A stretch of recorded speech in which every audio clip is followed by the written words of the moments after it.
My name is Justin Michael Hendrix. I am a part of and the creator of Homo is the New Homeboy, also known as Hidden Homeboy, and it stands for Awareness with an Attitude. It's about hip hop. It's about education, advocacy, and hip hop culture.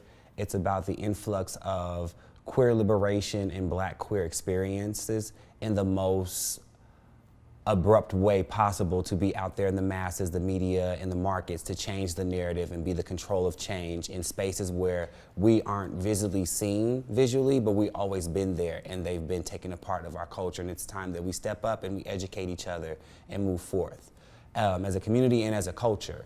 My name, of course, I already said Justin Hendrix. I am from Champaign, Illinois, born and raised. Been here all the way up until high school, and then I moved to St. Louis, Missouri. And I lived through St. Louis, Missouri throughout and like before, after, and during Ferguson. So that was quite the experience of my time in St. Louis. Just being there, I really learned a lot in St. Louis, and Missouri as a whole being the last freed state. You learn a lot about marginalized communities, disenfranchisements.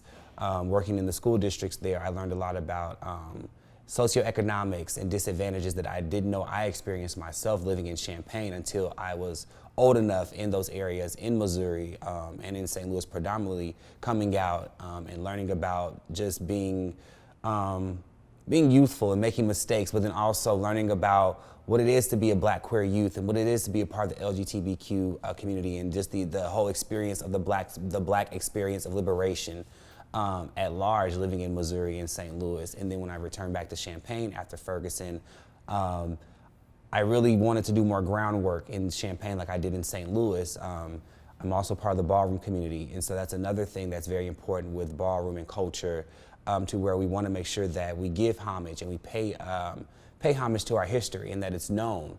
And so being a part of the ballroom community, I'm always around my Black and brown queer bodies and our trans people to make sure that they are ensured that they're protected, and that pushed me into advocacy and legislation in Missouri. And then when I returned to Illinois after Ferguson, I became a member of Equality Illinois, and I became a member of GLAD, and that really pushed me into learning about a lot of ways to get informed and get involved in those intersections of life between policy and politics and public engagement and civic engagement at large, to where we can really do the damn work and get things done, not just for 1% or one community, but all bodies at large, as we're all connected through some way of socioeconomics and systemic disenfranchisements. When I say Homo's the New Homeboy, it brings me back to my upbringing and the way I grew up. And it's about me and me being with my homeboys, being in the hood and always being myself. Like I lived in high school, I was always wearing color beads, color earrings, but like I'll be on the corner in my white tee with my homeboys all day and night, and it was just me. And so I never had to come out per se. I've always been myself. And so with the initiative Homo's the New Homeboy, it's taking a spin on words that we say, like the girl next door, America's sweetheart. It's putting a new spin on things that people once downplayed, as far as the word homo and being a part of a certain community that people look down on, especially primarily in the Black community.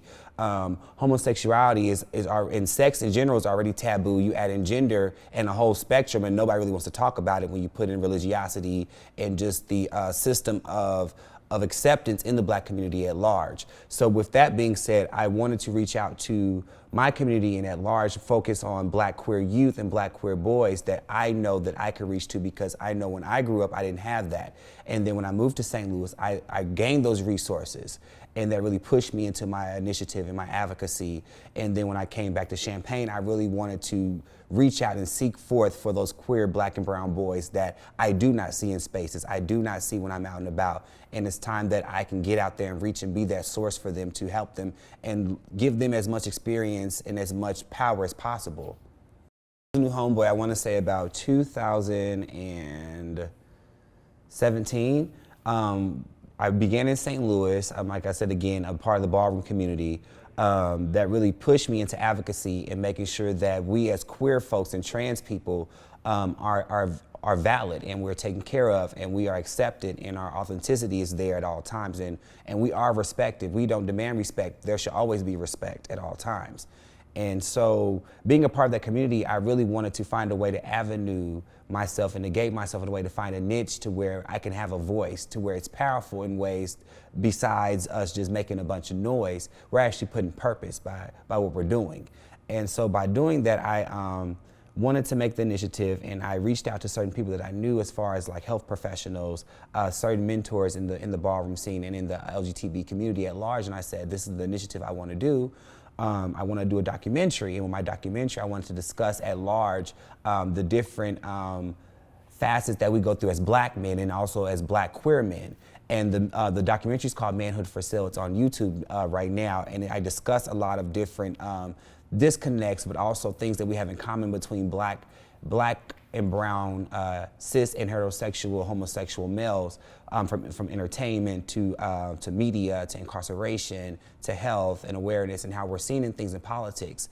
And I wanted to bridge that gap. And so by me doing this initiative, I'm really able to step out there and do the work, and it pushed me more from 2017 and beyond to where I can now transition from St. Louis to now Champaign and do even more work and put Homo's a New Homeboy at the forefront more so in Champaign now. Well, I have the privilege and the honor of working with the beautiful young women of Pain to Peace. Being a part of their team as a liaison or mentor and a special support system, or like Olivia Pope, if you're a Scandal fan, it's basically like working with those ladies and seeing them put on a production in 3 days of protest and celebration for not just black men, but Black lives in general, especially Black youth as we're bringing up the next generation, really pushed me to show me that I am able to do work with the youth and be out here at large and give them that backing support, that if they have a voice, make sure they have a backbone behind them holding them up. And if they don't have shoulders to stand on, I can be those shoulders that they stand on, as I stand on my ancestors' shoulders at the same time. So with Pain to Peace, and then also other organizations around Champaign, such as CCARC and a few others, but then statewide, being a part of Equality Illinois, we work a lot with legislation and working with lobbying and passing of bills in Springfield and Champaign at large. So we're really focusing on currently pushing the initiative for voting and making sure that LGTB folks at large know that their voices need to be heard, they shall be heard, and their voices do count and their vote must count, especially in Black and brown communities where voting is very suppressed. And we have to monetize those things to get that vote out, which is sad. So we have to make sure that we do the work so that they are heard, they are seen, and their votes do count, so that we can change public engagements and policies that actually set laws in place that benefit everyone. CCARC, and for Homo's a New Homeboy to be joining along with CCARC, I would say it's something great as far as the other organizations that have joined them as well. Our goal is to not just defund the police, but we're reframing the whole justice system at large. We already know that police and military at large already receive so much money and funding compared to education systems, social service systems like mental health and women needs, even to the point of trans people needing hormone reproductions. And that are things that are crucial that we need, that we can't have because we're having to supply police with tanks, and local police at that with tanks, which makes no sense, as if they're going out to Afghanistan or Iraq. So that is, even within itself, is a problem. So we're actually trying to set forth different standards, and like I think we have 10 demands that we want, and we're wanting to make sure that we're holding the community and the public officials accountable at large to let them know that we need to make changes, not just in public policy in local governments, but also in our communities, because at large, the community is who's voting for you. The communities are who supply you with the purpose to make those changes. And if we're not being heard, we have to find another way to be heard. And since you can't hear us, we can visually show you how we must be heard. So to me, I say we're in a rebellion. People say they're rioting, they're looting. No, this is a rebellion. And as they say, this is from the voice of the unheard. The new wave, as I call the new generation, they're tired of this shit. Excuse my language. They're tired of it. We're tired of the old adults always stepping in, trying to tell us, be quiet, watch how we do it. We're tired of seeing our elders not getting their rights as what they've done for years, centuries, marching from civil rights to Reconstruction, even more beyond that. We're past the point of our ancestors being disrespected from when they had to be forced from Africa across the Atlantic. We're past those times, and we want everything to change now. So with this rebellion that we're in, we're doing protests, we're making initiatives. It's not just taking police away, but we also are trying to establish a new set of laws for a sense of community and ground building. And with us doing that, we're actually connecting with the community of Champaign, Illinois, and Urbana. We're going out to the communities and we're wanting to find out what is particular in your community, because Garden Hills may have different needs from a community out in Urbana by Scottsdale. Scottsdale may have different needs from Bradley McKinley. Bradley McKinley may have different needs from another community that's close by, I would say, in the Lakeside Terrace area. So every community has different needs, but nobody knows it unless they go into those communities. A lot of our political officials don't have civic engagement. And that's what's really lacking. And so with CCARC, we're going to create that change of civic engagement, pushing those policies, making sure that we are holding our legislators and our politicians accountable at all times, because the time is now for the change and it has to happen. And the rebellion will continue until it happens. And until we get the evolution and the revolution, rebellion will still be here. And you'll be seeing it in many forms and facets. The system that's in place now, it fucking doesn't work. It needs to go. It's either, like, if I could quote from a good movie, it's either you get down or you stay down. And if you stay down, you better lay down. Because at this point, it's like we're rolling through it, and we're rolling through the punches hard. Black and brown bodies are being taken out of here left and right. Queer people are being taken out here left and right. Trans people are hardly being noticed for their duties in life that they've done for us, on the behalf of them going out daily, making sacrifices just for breathing and being trans people. We don't acknowledge the fight that we have, and neither does the politicians at a bigger scale. And we have to start encouraging each other to build those blocks and make those bridges to make the change. And we're done with the old structures. The new structures now that are working is we're connecting those communities, we're making those gaps to bridge, and we're doing the work, and we're doing the damn thing to the point where they have no choice but to change. We have demands in place. They have to happen, because you see what happens when you don't listen. You want it to still happen? You want to keep the U of I? You want to keep the library? You want to keep your corporations like Yahoo and Sony that you have here that nobody thinks we know about in Champaign, Urbana? You want to keep updating the U of I, but yet you have schools that are lacking in good materials? That's an issue. You have school districts that don't speak up, but yet you have predominantly black kids in your school. That's an issue. You have a lack of black and brown teachers in your school. That's an issue. But yet you can supply police force with all these duties. You can supply politicians with all the protection in the world. But what about the children? What about the youth? What about those coming up in the world? What about them? Because you guys will be gone. And what will they have? Nothing. And also another thing is, like, what kind of legacy do you want to leave people? Do you want to tarnish your legacy knowing that you took out people over policies? What's your purpose? And so with that being said, with CCARC, we're challenging the system, and we're making the change to say we have to reframe everything in justice. Everything has to be reframed. It's past defunding, it's past abolish. We need to reframe the whole damn system. And it's time we have to do it now. And the new generation, the new wave is more outspoken than ever, and it's loud, it's courageous, it's brave, it's unique, it's envelope pushing, it's mind provoking. It's prevailing to get it done, and it's done in a new way that no one's seen, even in politics, where you have people like AOC just coming out the blue and letting them know this is how it's going to get done. And then you have women stepping up like Kamala Harris and Stacey Abrams and Val Demings and Susan Rice that are saying we have to make the change.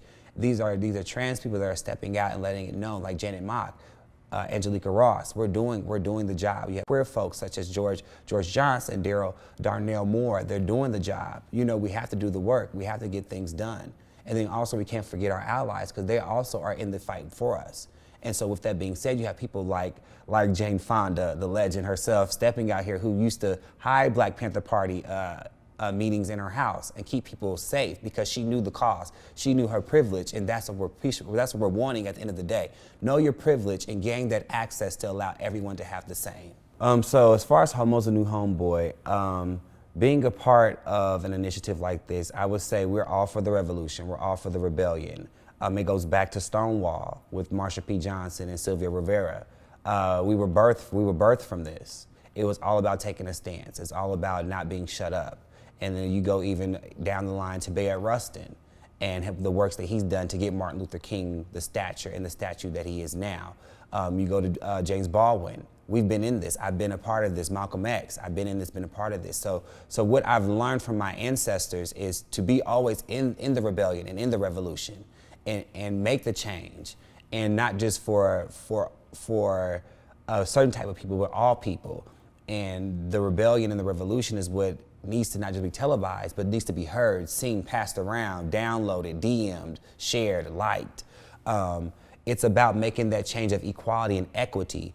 And I want to make sure that I get my words right, but like I always tell people, fuck equality at this point. We always say equality. We need equity. That's the main purpose of it all. Socioeconomics is far back before slavery, when we already started statuses to keep us disenfranchised. We have to go back to where we have to stop thinking education is the success to everything to eliminate racism and hate. It is not. You have to go back to equity and where it started from, way back before Reconstruction, when you have these things that were set in place that were already allowing us to be disenfranchised. So my goal is to be the standard to make the change any way possible. Whether I have to use my hands and fight for it, or whether I use my voice and be very vocal, there must be a change for my black and brown youth. There must be a change for my queer folks and my trans people at large, my intersex people, my non-binary, non-gender conforming. There must be a change to know that it is not all white people that are part of the spectrum. There are black and queer people that are trans, and we are in this as well. But then also we have to know they have to come out to us, not come out and tell us who you are, but come out to your family and say, I need help. I'm intersex. I need help. I'm gender binary. Or I don't need help, but I want to know more about my community and who I am. Come to the community. Come find out. Know more about yourself and where you're going forth and what you're going towards. So with doing that and instilling those things I've learned and those lessons I learned just by being educated in those different ways, it pushed me for the revolution to know that the change must happen. And when we make those changes, we have things like counseling and mental awareness for trans people, proper medication for trans people. You make sure we have HIV and awareness counseling, and make sure people have the proper precautions. When we have sex education, we can discuss it more than just a heterosexual lens. We can discuss it from all kinds of lenses. That's what the changes needs to happen. That's where it starts at, when you really dissect it and you pay attention to every different demographic and you say, where can we be most helpful at in those areas, from education, from policy, to civic engagement, to social services? We have to really think about that. Then also take it into the home. How can we help the parents, the siblings, be more supportive? Because in the black community, it's taboo. So we have to really go towards it. And I always say this, I stand towards speaking actually to my black and brown community, because that's where I'm from, that's who I am.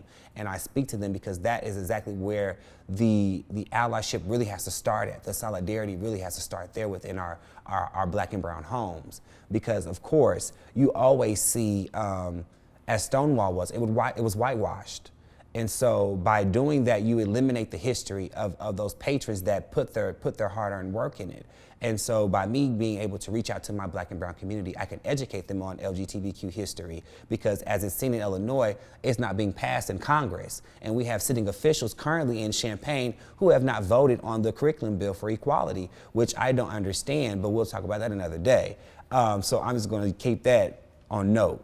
But with that being said, that's the reason why I'm also pushing for Homo's the New Homeboy, because we have to educate everyone to know that queer history, trans history is also part of black history, and we must know these things at large. Autism just being black, you know, and then being a black male or being a black woman. If you're a black male, you're already asserted to be strong and angry and super predator, and then even back to like the Annie Dukakis ad for Bush to get into office. It's always about being that monster, and then take it back to Birth of a Nation, where we really were monsters in blackface. And then, so then even on the woman's side, the angry black woman narrative, where she can't be assertive in her words or very strong in her demeanor, but yet she's challenging now, so she's an angry black woman. So just those stereotypes as being black people already categorize us in different areas. Now being a black queer boy growing up, being a black boy in general, you're told to be a boy. Go in the streets, go play basketball, be tough, play football. You can't go play with the Barbie dolls, it's not accepted. You can't play with the girls, it's not accepted. You can't wear certain colors, and I'm pretty sure it happens in all types of homes and all different races, but to me, being a black person, I feel like it's something that we are taught not to accept. We are taught it as if it's a religion.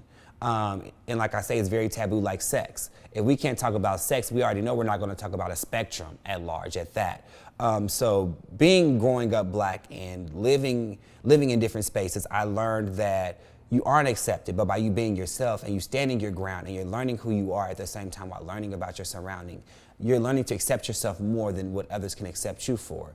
And you're learning to live in your truth and be your most authentic as possible. And with that, you're being not only just a beacon for yourself, but then for others to look at you and say, wow, that's a black queer boy. I can do the same thing. I can be just as confident as him, just as strong. And it's a stereotype that happens all across boards, to where it's like, oh, you're a sissy, you're a girly girl. And as a child growing up, those are things you don't want to hear, but you end up hearing them. Like I even say, living in St. Louis, protesting in Ferguson, I was told with my friends, get y'all faggot asses home.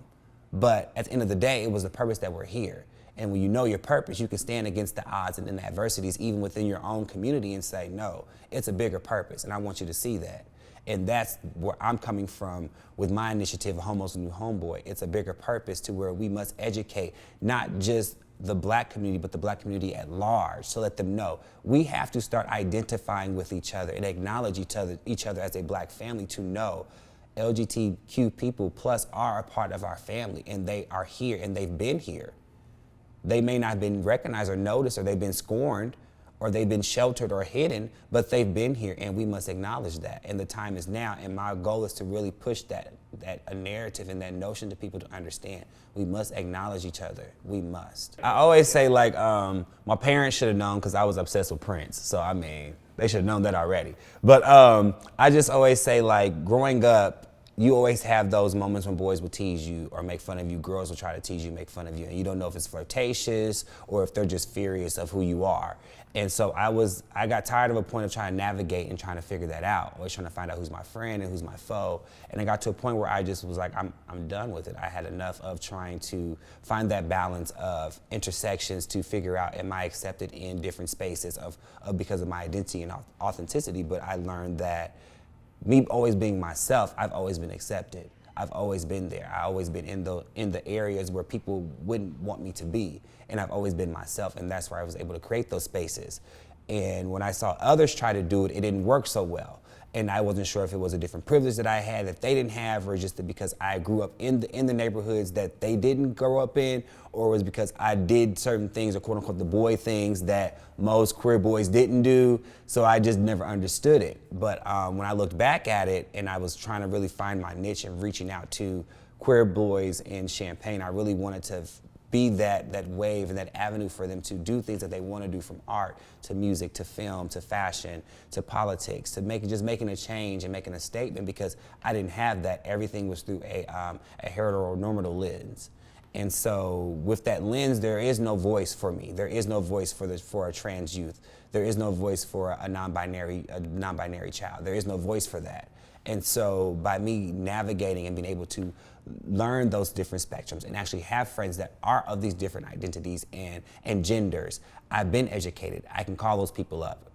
And it's just an experience that I am making sure that I'm able to educate people even in a smaller setting, because St. Louis is a wider scale compared to Champaign. So I feel like if I can touch people in St. Louis, I can do even more effective work in Champaign-Urbana at large. Well, I would say how I got in was basically us protesting with, basically it started initially, I got the phone call about the rebellion at the mall.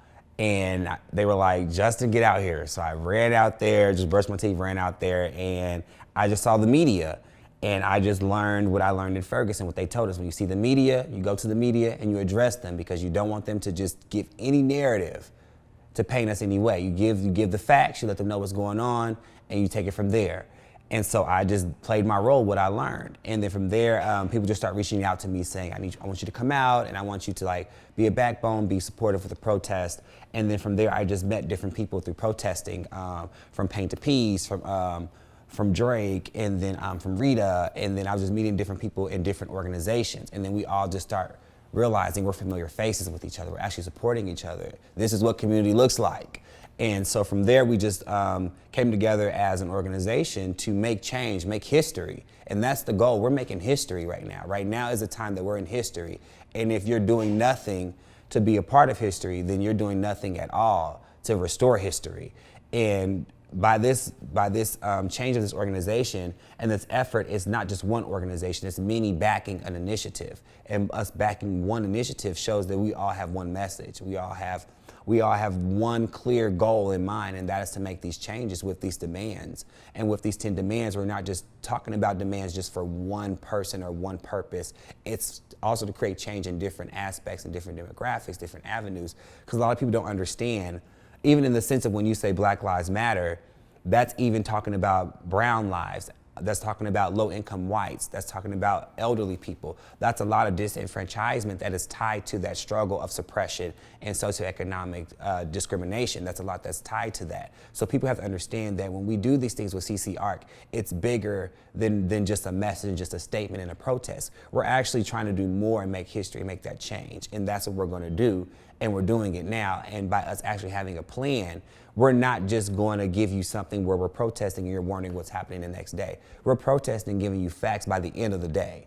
And that's the goal, is to give you facts and results, but then also we're making history at the same damn time.